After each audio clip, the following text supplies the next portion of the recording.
So AI content overload. Are we creating too much? So AI makes it easy to generate mountains of content. The question really is are we creating too much? Are we not creating enough? Where's the push and pull? Where's the stopping point there? Well, I think we're going to have a world energy crisis with this, if you ask me, because what I'm seeing, we've been doing AI we used ChatGPT a year before it even became a viral thing. And we thought it was very cool back then. But this is what I'm seeing now. I'm getting like clients, what they're doing now is they're sending me like AI summaries. And so like in their world, it's like, oh man, I got this idea. And then I get a 20-page email.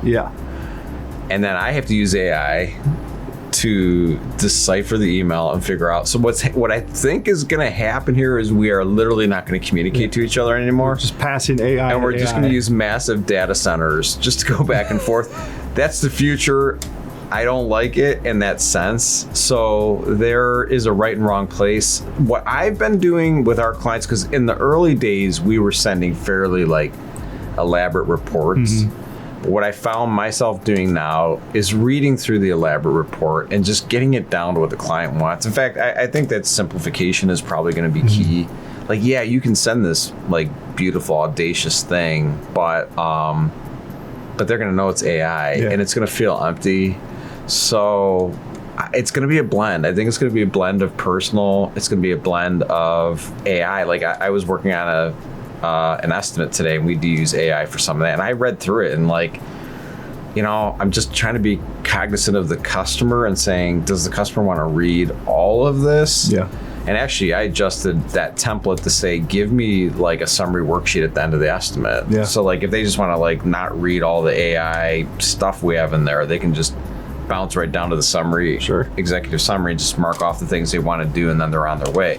So those are some real life experiences that I have. It's early days, guys, and this is the worst AI will ever be. So on the content end of overloading too much content, like we can write pages and pages and pages of content for a website or for social media. Where do we find that balance there?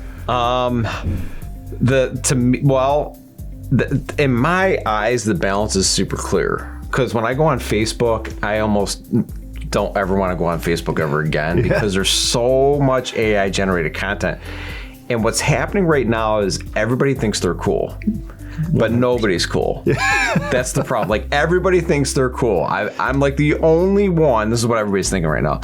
I'm the only one that has generated this AI video. I'm super sneaky. Like, I did it. It's amazing. And it's like, it's an AI video, guys. Like, so there's a new norm. That's kind of where it's a new norm, but it's early. So what we've been doing is, we believe that you need to be the authority. You need to have real video. You can have some AI, like we do B-roll is generated with AI off of your original spoken word. This video itself will have a lot of that built into it. But there's a right place. And I've seen some of it done really well. I'll give you a really good example.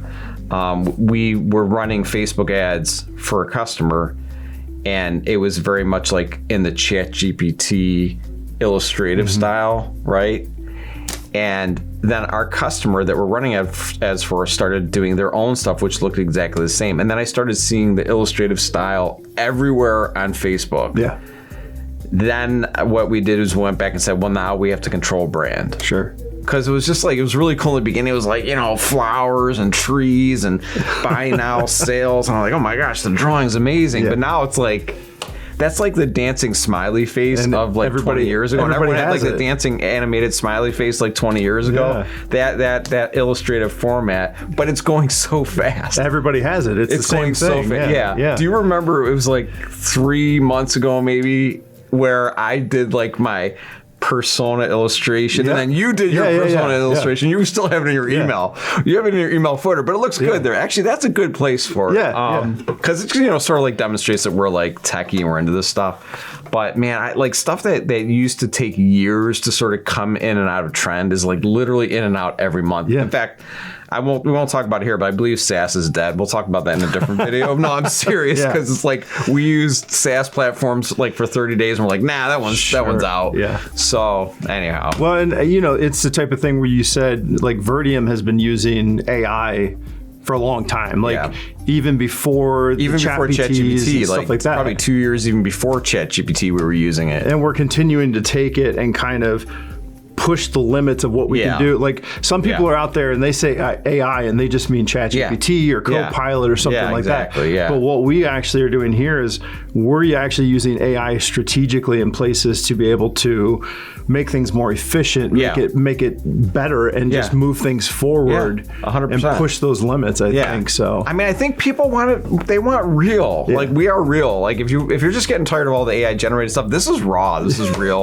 We're gonna just give it to you like it is in our little mini shows here. So hopefully this was somewhat entertaining to you guys. Anything else we got to cover on this one, Grant? No, I think we're good. I mean, it's balancing that AI content overload and trying to figure out where's the limit, and then like you said, being real. Got to be real. That's it.